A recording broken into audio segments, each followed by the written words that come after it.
This episode of the EV Resource Podcast is brought to you by Titan Auto and Tire.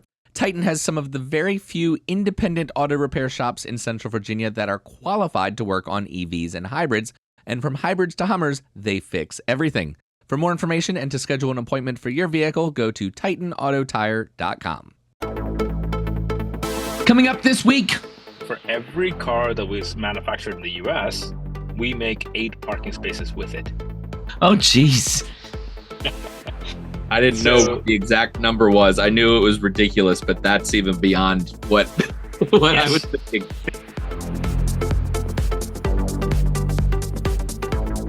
Well, hello, friends, and welcome to episode 167 of the EV Resource Podcast. I'm Zach Hurst, and each week I bring you the latest EV news, information, and interviews with industry experts. And in this episode, I have a conversation with Anand Nandakumar, founder and CEO of Halo Car. We're going to talk about autonomous vehicles, remotely driven vehicles, and eliminating an overlooked barrier to mass EV adoption, EV ownership. And if that sounds intriguing to you, you're definitely going to want to stick around. I had a great time with this, and I know you're going to enjoy it too. So without further ado, let's just dive right in.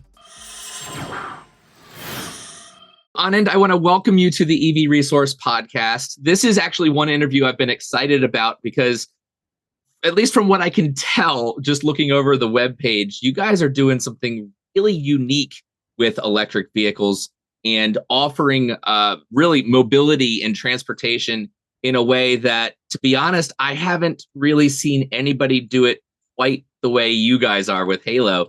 But before we get into all of that, I definitely want to give you a chance to introduce yourself, talk about your background, kind of your origin story, and what brought you to where you are now. Absolutely. Thanks for having me on the podcast. This is fun.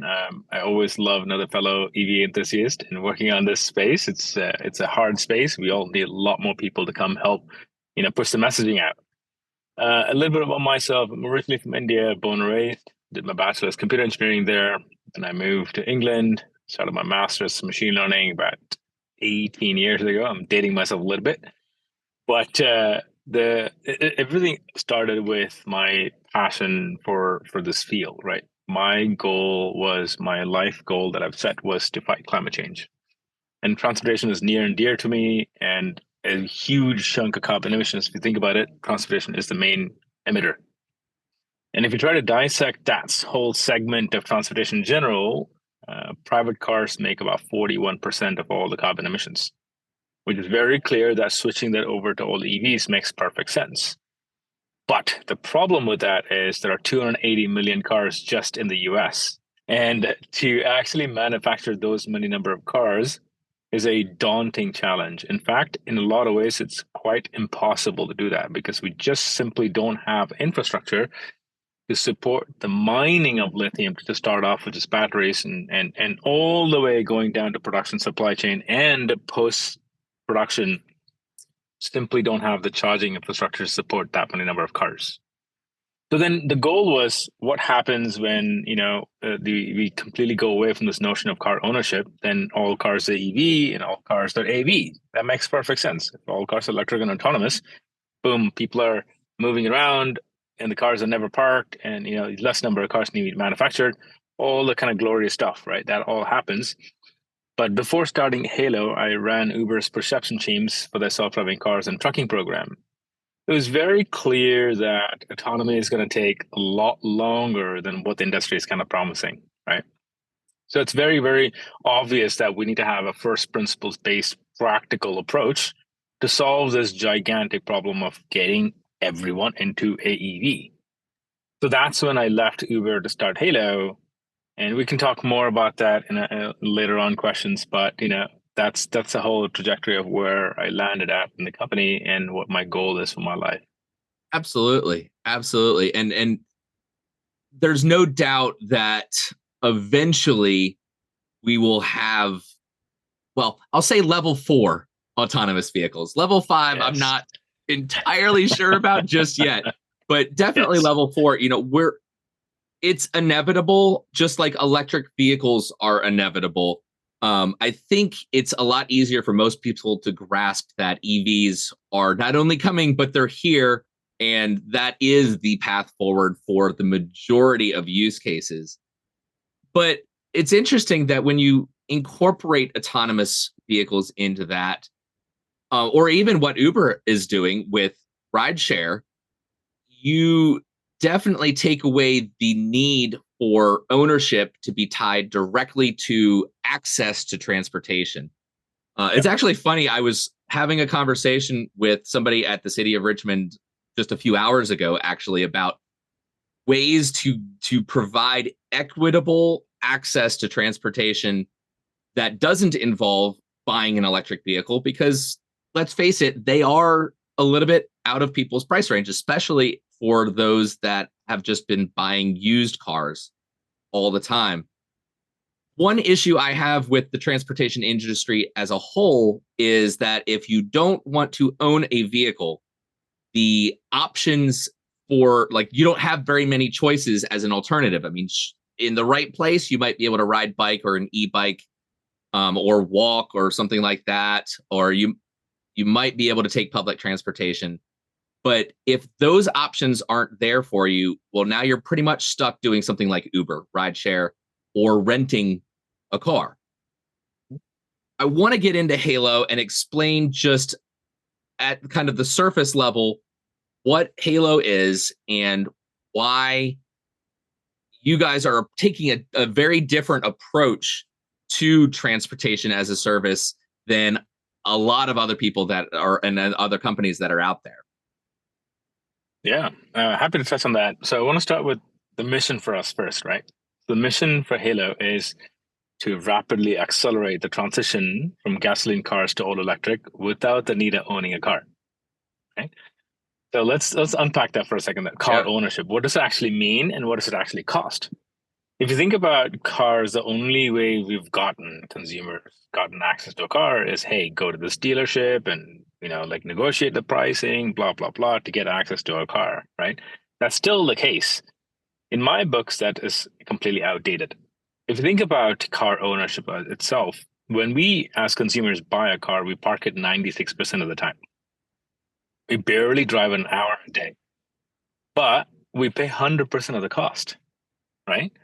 And think about the number of parking lots for a second, right? For every car that was manufactured in the US, we make 8 parking spaces with it. Oh, geez. I didn't know what the exact number was. I knew it was ridiculous, but that's even beyond what I was thinking. Think about times 280 million cars. See how many parking lots that we have. This is the biggest reasoning why city centers are full of parking lots and not affordable housing or affordable storefronts or mom and pop stores getting opportunity to be, in the middle of a city center. And then the whole concept of walkable cities are gone because of that, right? So we are saying that, hey, the future of EV and AV is great, but it's going to take another 15 years. How do we solve this problem today? How do we make sure that everybody gets access to an EV almost instantaneously without buying the car? That's the vision for Halo. So the vision of Halo is quite simple, where our customers can go to the app and push a button, request a car, and we will remotely drive a all-electric vehicle with nobody inside to just deliver the car to a customer. Once it's delivered, they jump in the driver's seat, they drive the car like a normal vehicle.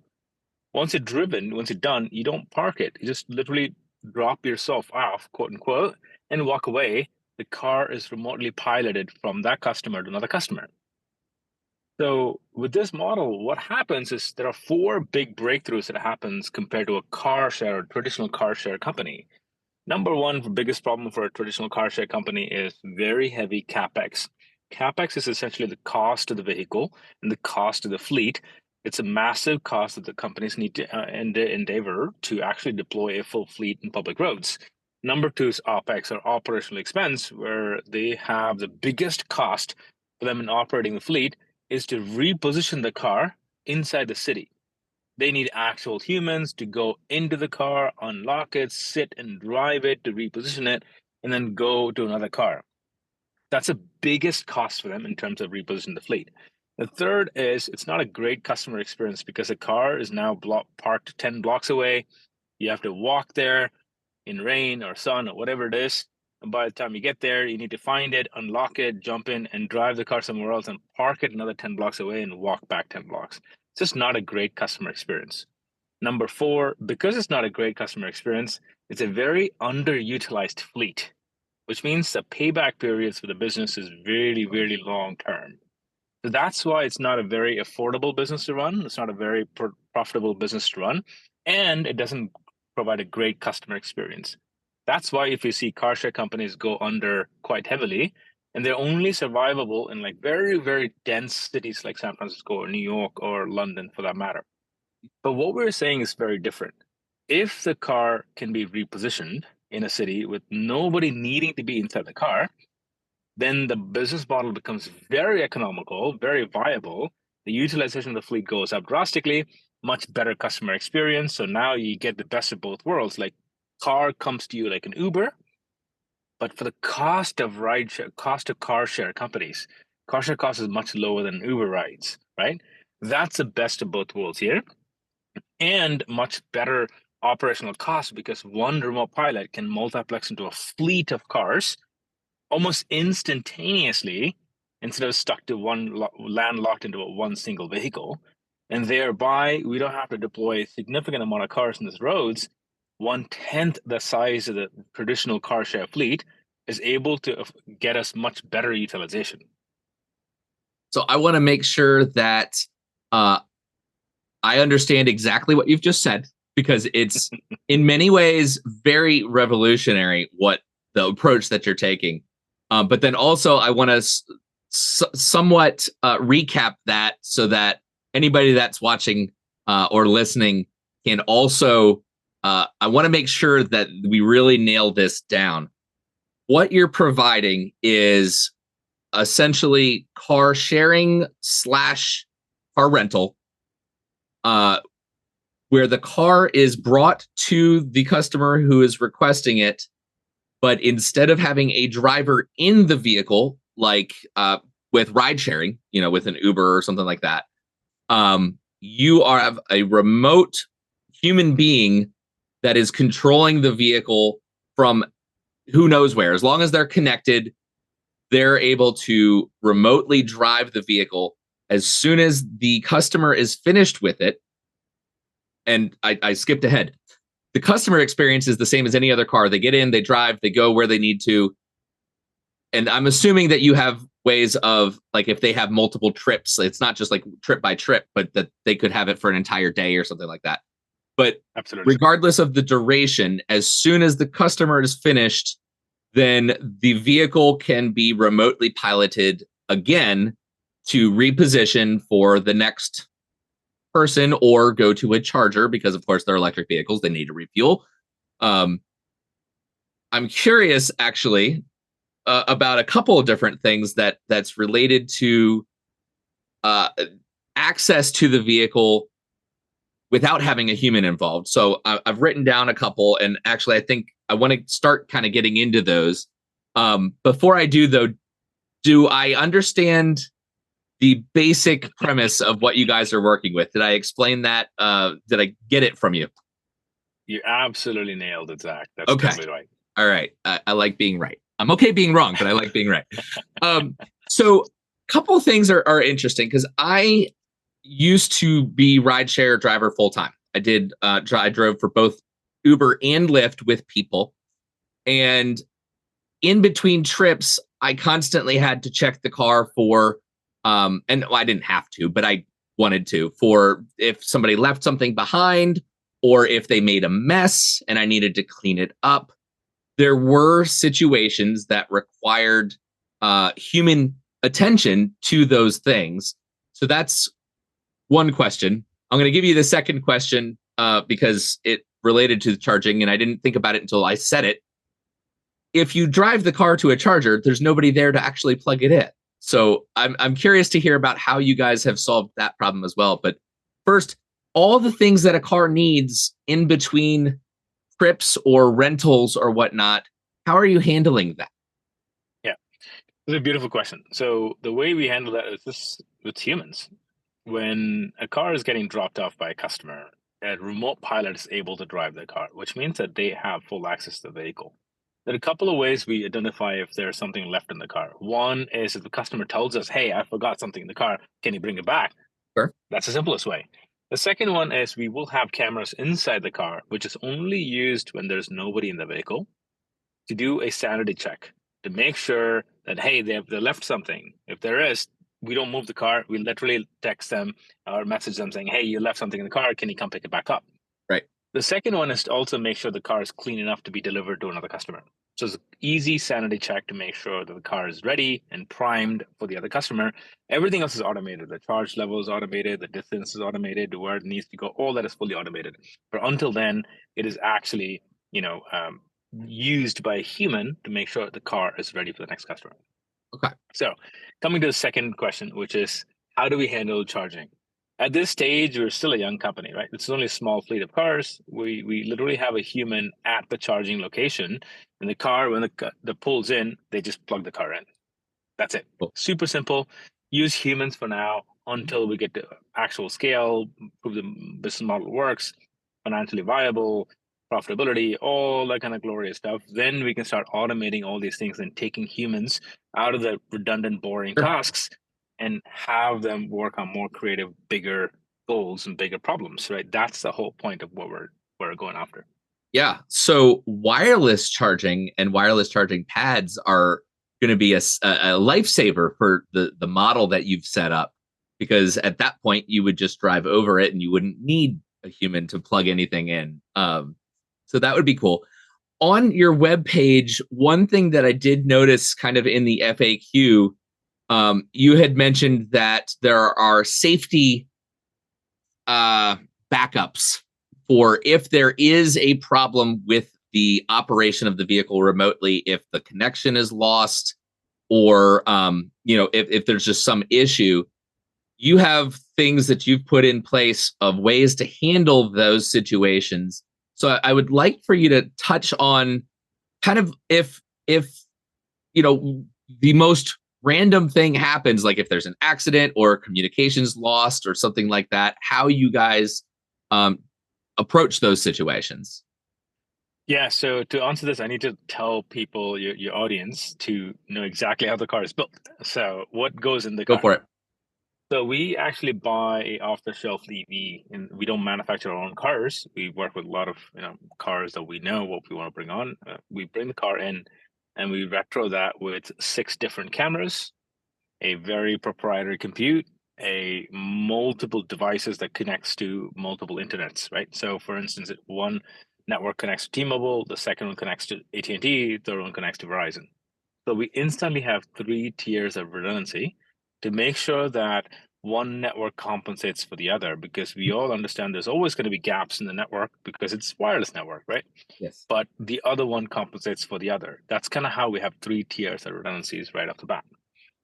And in the event that all 3 simultaneously fail, right?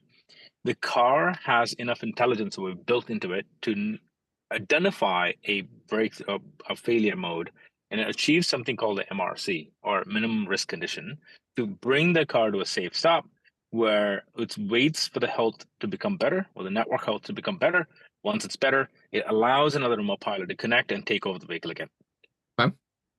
So think of this as an ultimate failsafe. The inspiration comes from avionics, or aviation rather, right?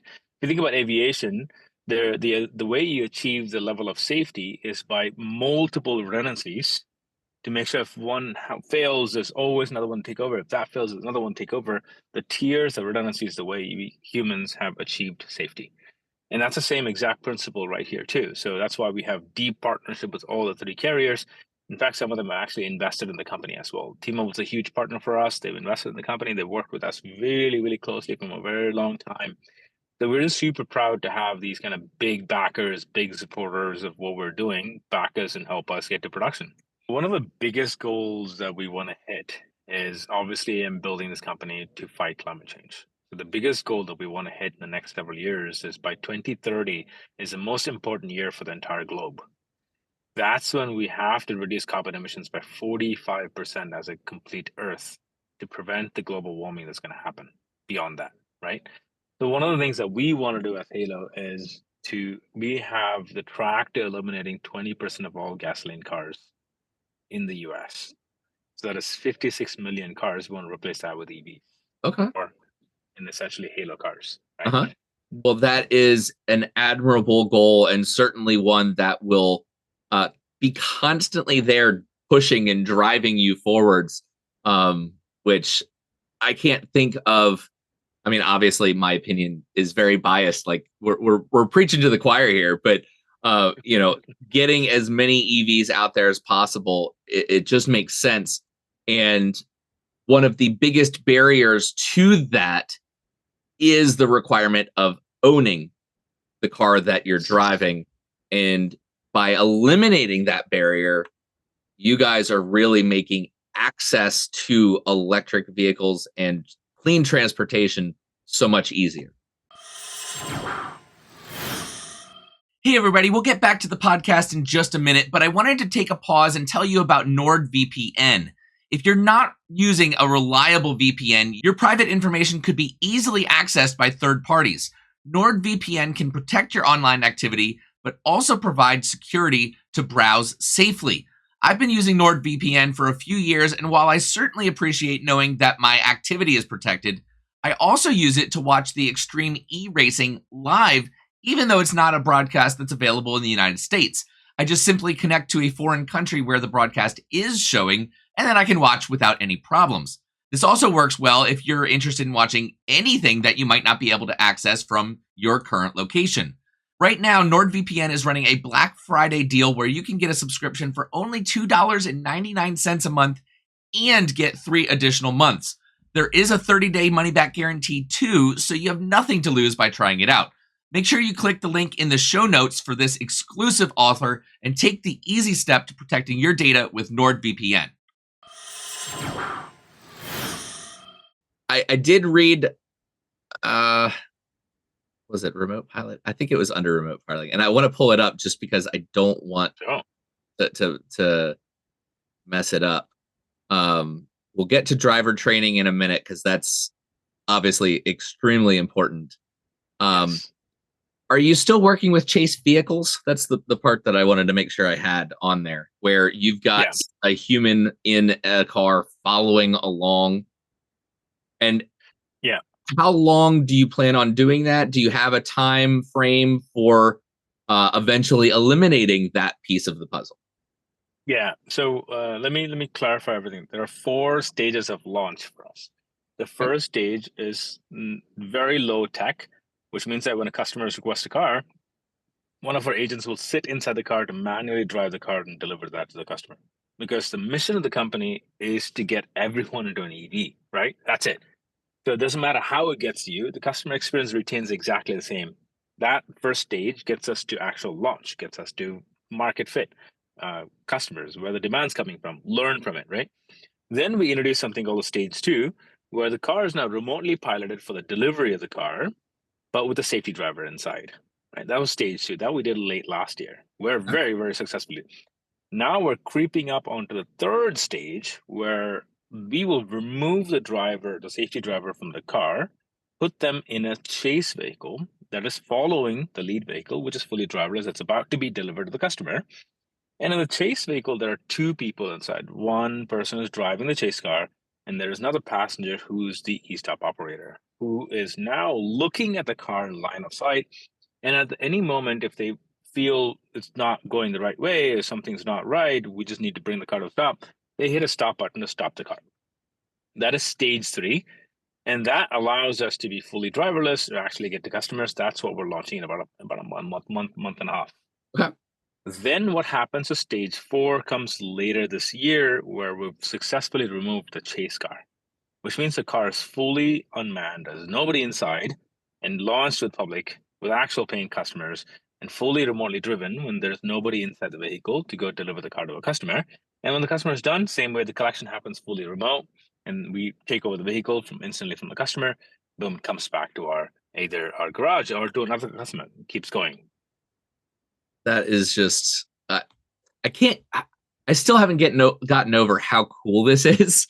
Like, Where did this idea of remote piloting come from? Because of course there's lots of companies that are trying to tackle true autonomous vehicle driving.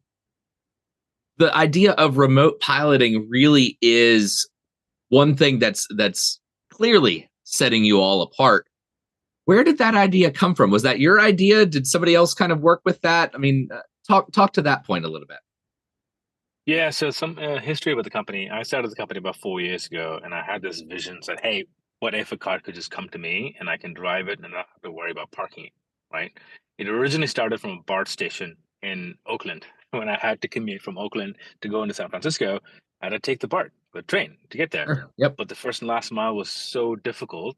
I was just like, what if a car just comes to me and I don't have to worry about parking because there's no parking in public train stations, Sure. right?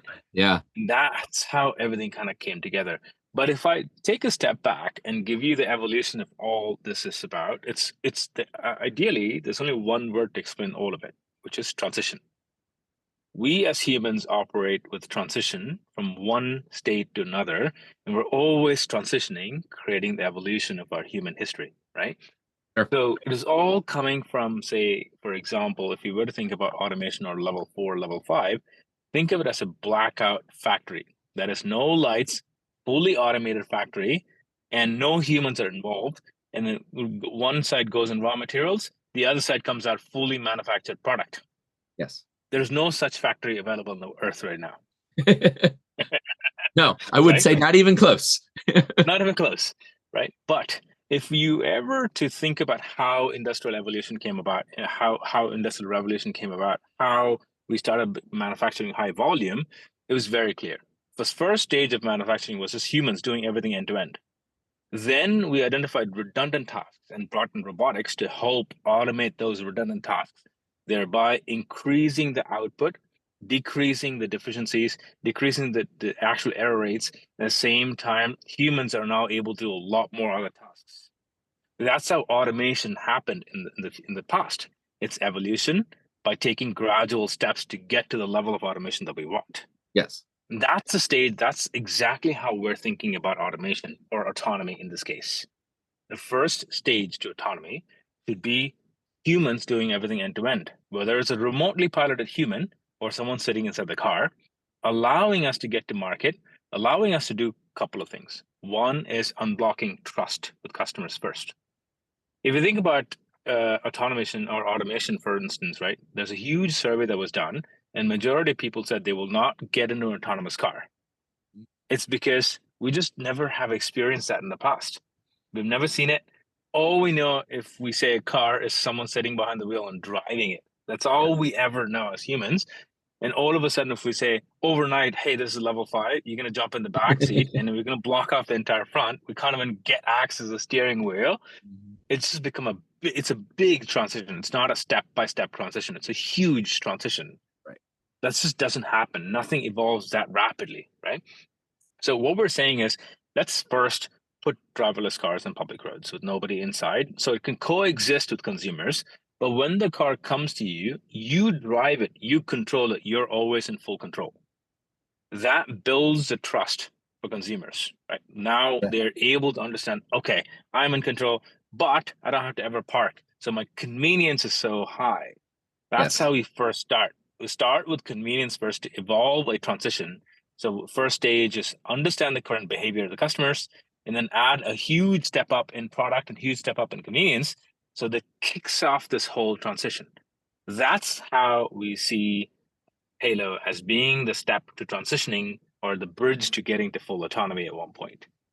Yeah. And I'm right there with you, because a lot of people, I know when ride sharing first became a thing, trust was a factor. People did not want to get into a car, somebody else's car, driven by them. Like our whole lives, we were told you don't get into strangers' cars and you don't meet people off the internet. And then here comes ride sharing, where we're literally summoning a stranger from the internet and we get into their car. So yeah, there's easily a trust factor there. And actually, in many ways, it occurs to me that maybe what you're doing is easier for the consumer, 100%. because your customers don't have to worry about that human element of having somebody that are they going to talk too much, or are they going to bother me, or whatever else? And they're not a passenger, they're literally driving the vehicle. So I think Yes. that the value in that, I think, could easily be overlooked, but it is definitely not something that could be overstated, because the transportation experience is what we're all used to, but it's accessing the vehicle that is really the big focus of what you're doing. And Yes. that, I mean, I'm in awe. I wish, and I that you were, that this was 2-3 years down the road and Halo was available everywhere. Right now, you're operating out of a very limited geographic area. Is it only Las Vegas? Did I pick that up right from the webpage? Absolutely, yes. So if you think about how we're where we are today, is you can come to Las Vegas and order a car anywhere in the city of Las Vegas and the Greater Valley of Southern Nevada. Right, that's there. For the most part, it'll be manually driven with the actual person inside to deliver the car to you, and we'll manually collect it. But a small zone in downtown Las Vegas, about a 1.2 square miles, in that zone, we're launching full driverless deliveries and driverless collections very shortly. That's what we've been testing for a few years, and we have incredible data. It works really well. We've been iterating and evolving our tech so much so that we're getting ready and gearing up for that launch. So in that downtown region, you'll be able to get a car that is driverless. Awesome. So I want to talk about the drivers themselves. Obviously, you don't have just anybody to hop in off the street that maybe they've got a driver's license and No. now they are operating vehicles remotely. What is the training like? What is the process like?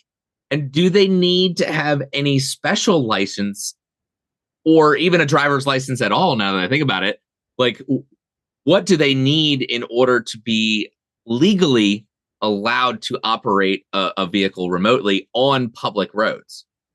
Yeah. So the number one thing is they have to be of age, minimum 21 years of age. That's the minimum, right? Number two is they have to have a legal driver's license that's totally valid. Number three is we do a full background check on them before they are even getting into the office, right? Then number three. Number four is they have to have a clean driving record, no priors at all in the driving record. So we're very, very strict. Number five is they have to absolutely have a clear, drug testing policy. They have to pass all the drug testing and alcohol testing and whatnot. Once they clear all this, that's when we hire them and they go through a significant training plan path before we quote unquote certify them to be ready for driving our cars fully remote. That training period is very proprietary. We have a huge amount of data that we've put in, a huge amount of investment that we've done in terms of identifying what it takes to bring someone in and what it takes for them to go past this test. But some idea behind that is they have to go through X amount of hours in our actual driving with a trained certified pilot that is there inside the car, giving them feedback on how they're driving in private parking lots. We design our own course. They have to navigate through the course. They have to go through all these kind of conditions. There's like written tests they need to take internally. They have to verbalize some of the tests. So a whole bunch of stuff they need to go through to make sure they're actually ready. So roughly takes about 30 to 50 hours of training before they can be qualified to drive these cars remotely. But having said that, the way we've designed the stack is to mimic the actual experience of you sitting inside the car and driving the car yourself. That way, you can transition your knowledge that you previously had from driving the prior car into our actual stack. So you don't focus on learning how to drive a car, more so focus on what is safety, what we define safety. How do you drive our cars? You have to drive a car like a grandma. You gotta drive like the car like a speed racer, right? All these kind of conditions that we've set and parameters that we've set that is for our safety purposes. They have to learn all that, and that's what takes this long for them to learn and practice over time and to get ready for actual commercial growth. Sure. So much of driving a vehicle is much more than just visual. where obviously that's the primary input. If you're blind, you're not driving a car. But so much more about driving is sound, hearing emergency vehicles or people outside the car yelling or horns honking.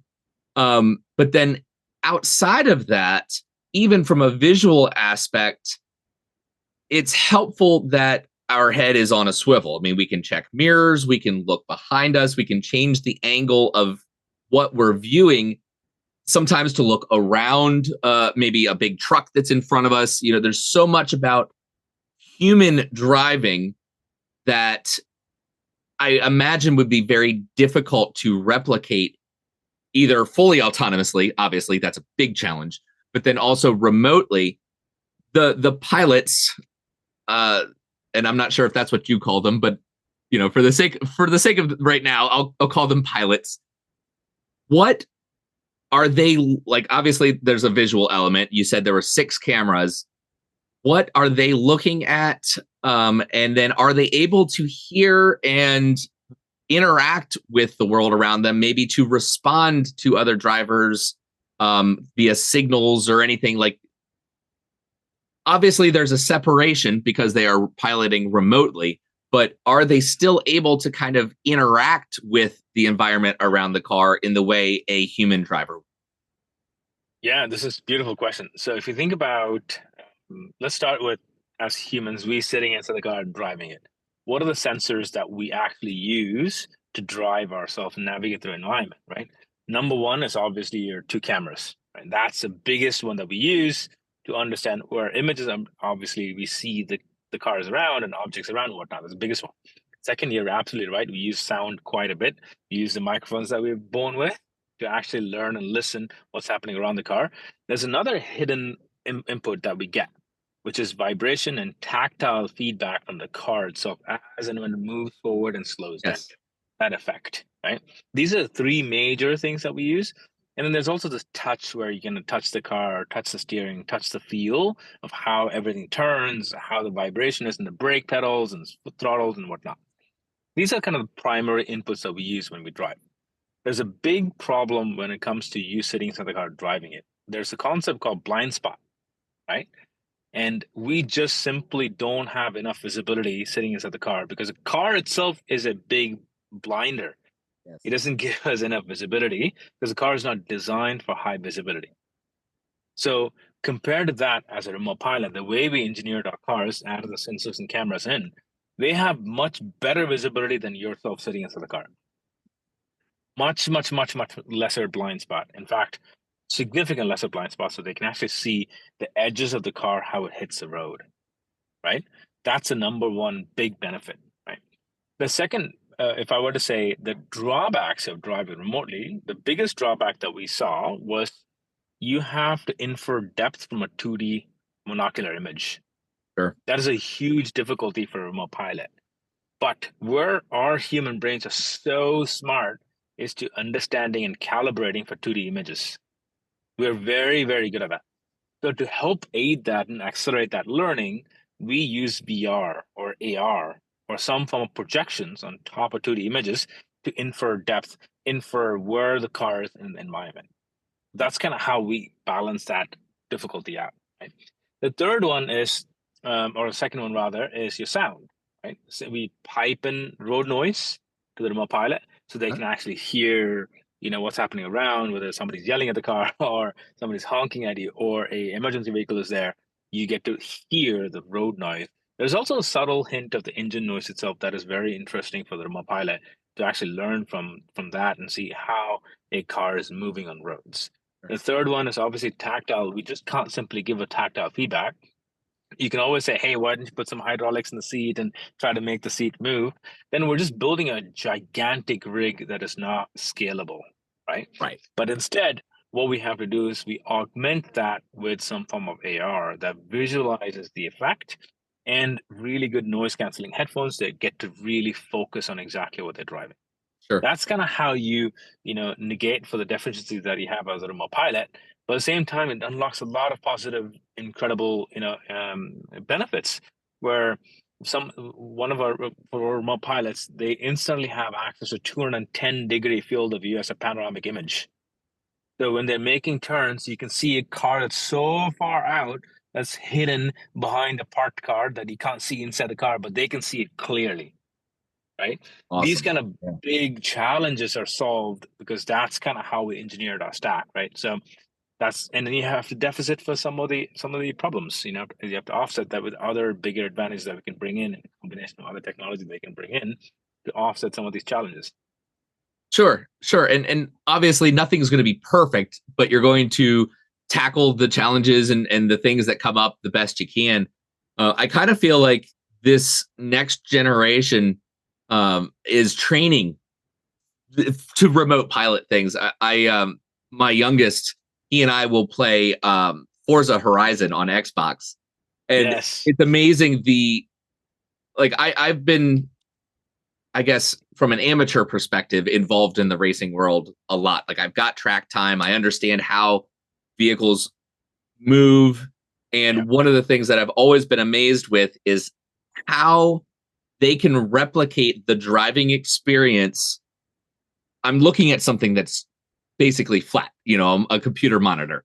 I have controls in my hand, but I can still get a sense of speed and almost feel the way the vehicle is maneuvering.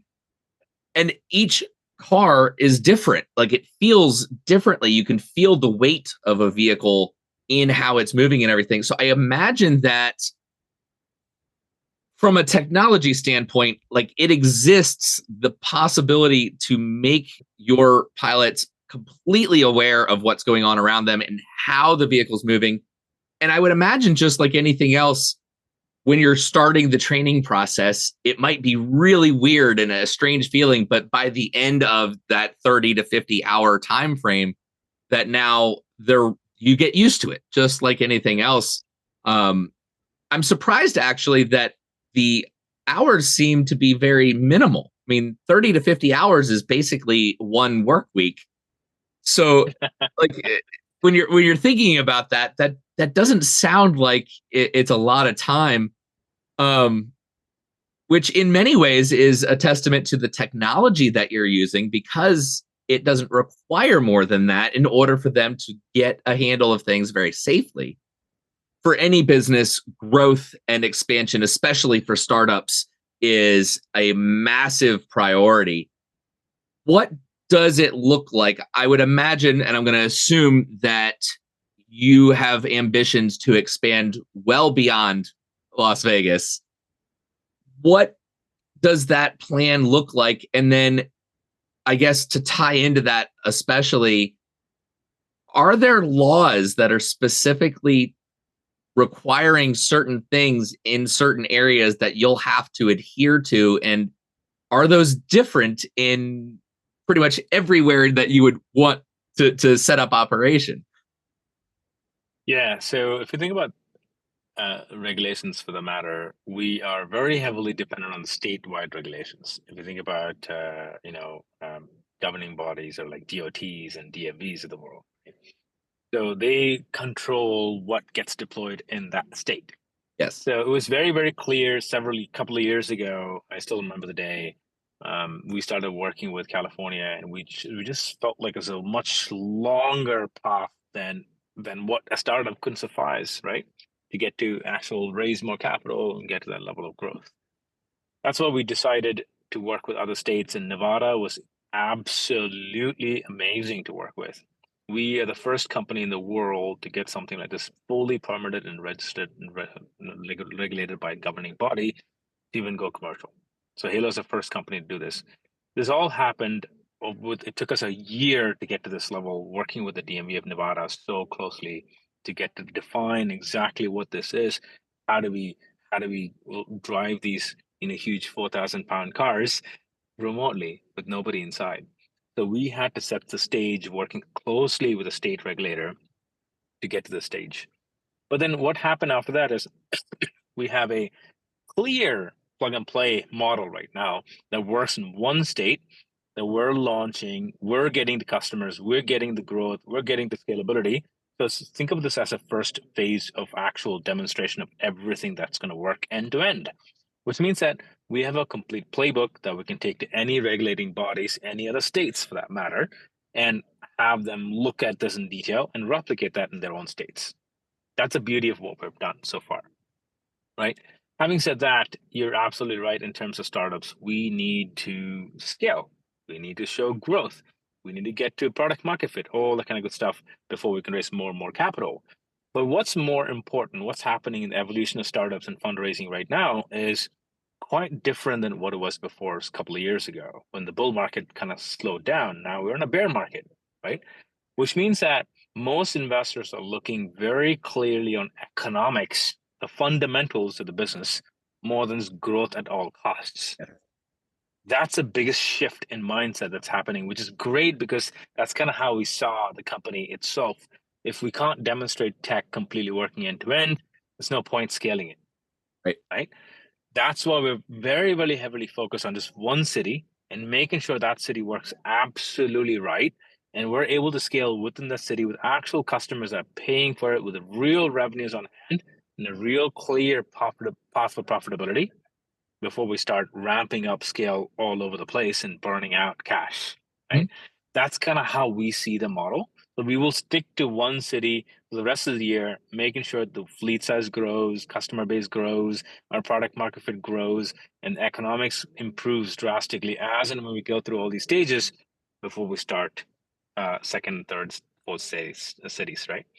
But having said that, we're in deep discussion with multiple states, multiple regulators from multiple states who, in fact, see this as the right path for autonomous cars. And they've reached out to us, asking us to come deploy, having a path for deployment, which is incredibly beneficial for us because as a young company, we just can't spend too much money in government relationships to, unlock all these different states. But having them reach out, asking us, how do we make Halo as one of the bigger transportation solutions in the states has been a big, open the door, let's have a conversation type deal. That just, it blows me away. You guys are in many ways paving the path forward for, of course, yourselves, but then I would imagine just this technology in general to be applied in many other ways. So you're pioneering the space, and I absolutely love that. And I want to give you all the credit that you deserve because it is a brilliant idea.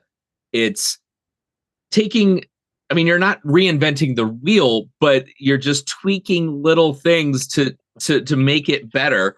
And I think your approach is dead on, that you're not trying to do everything all at once, because that's one, it's unsustainable, but then also in many ways foolish, because if you make a mistake in growing too fast, you can't always go back and fix it in the right way, in the right amount of time.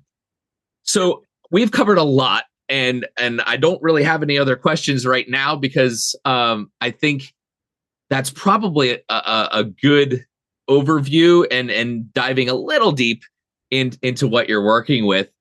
But before we end, I want to give you a chance to just tell everybody how they can follow along with Halo. Obviously, if they're going to be in Las Vegas, to download the app and try it out. But what is the best way to, as you're growing and expanding to new markets, what is the best way for people to follow along with your progress? Yeah, the number one is Twitter. We're Halo Car _. And then we also are on Instagram, Halo Car _. We're also on LinkedIn, halo.car. And the website is halo.car. That's where you go request a car. I highly recommend any of your audience coming to Vegas, definitely give us a shout, give us a try, and try it out and give us some feedback. Tell us how the operations were, how the car was, and how did you feel about the cars, and how did you feel about an EV? For the most part, most of our customers who come in have never tried an EV before. Right? It's the first time they're trying a completely electric car. They don't know how to turn on the car a lot of times. It's a so interesting shift, right? And then the minute they touch the accelerator, they're like, whoa, this is super zippy. They feel that difference in EV versus gasoline. That is 100% torque at 0 RPM to practically no torque at 0 RPM, right? So that's huge difference in terms of how the car itself operates, which is great for us. So I would say go to halo.car and request a car and tell us, how do you feel? Awesome. Well, I want to thank you very much for your time. This has been exciting. I had a lot of fun talking with you. Thank you, Zach. It's been super interesting. Yeah, super awesome to chat with you. All right, so that'll cover it for this episode. I do have some major announcements. Naturally, it's been a long time since I put something out there. Things have been in the works. We are reorganizing a lot of what EV Resource will be. So stay tuned. I'm going to have some bigger announcements, probably in one of the regular episodes that just talks about the news, not necessarily tacking it on to an episode like this where we have an interview that was pre-recorded, just in the interest of time. So definitely make sure, if you haven't already, that you are subscribed to either the YouTube channel, or if you're listening to audio only, that you're following, and make sure that you have automatic downloads so that you don't have to worry about searching for the EV Resource podcast week after week. Any comments, questions, concerns, feedback of any kind, you can email me at hello@ev-resource.com. And that's all for now. So I'll see you guys next time.